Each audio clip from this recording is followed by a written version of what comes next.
आपण पाहत आहात BV महाराष्ट्र न्यूज, खबरबात महाराष्ट्राची।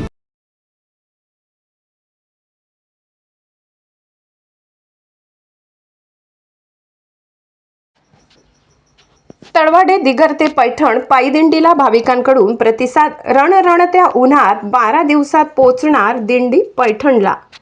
बागलाण तालुक्यातील केरसाने, दसाणे, किकवारी, जोरण सह परिसरातील वारकरी नाथषष्ठी निमित्त निघालेल्या तळवडे दिगर ते पैठण या पायीदिंडीत सक्रिय सहभाग घेतला। रणरणत्या उन्हात हे वारकरी 250 किलोमीटर अंतर 12 दिवस चालत पायी दिंडी पैठण येथे जाऊन संत एकनाथ महाराजांच्या समाधीला नतमस्तक होणार आहेत।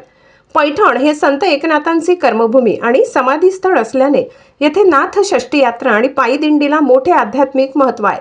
वैकुंठवासी हरिभक्त पारायण कृष्णामाऊली जायखेडा, वेडू महाराज बाबापूर, परसराम महाराज वाखारी यांच्या आशीर्वादाने व हरिभक्त पारायण पुंडलिक महाराज खडकतडे, हरिभक्त पारायण कृष्णा तात्या तळवडे, हरिभक्त पारायण यशोदा अक्का जायखेडा, हरिभक्त पारायण जयराम बाबा गोडेगावकर यांच्या अथक परिश्रमातून हा दिंडी सोहळा दरवर्षी निघतो। यंदा दिंडीचे 41वे वर्ष असून केरसाणे या गावातील सदन वारकरी दिंडी सक्रिय होतात।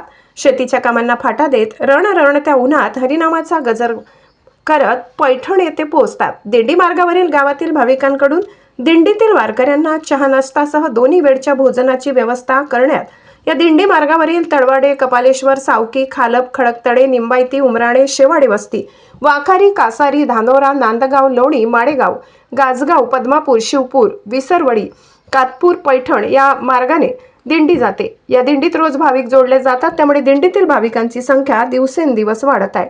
दिंडी सोहळा यशस्वी करण्यासाठी वारकरी संप्रदायातील भाविक अथक परिश्रम घेतात।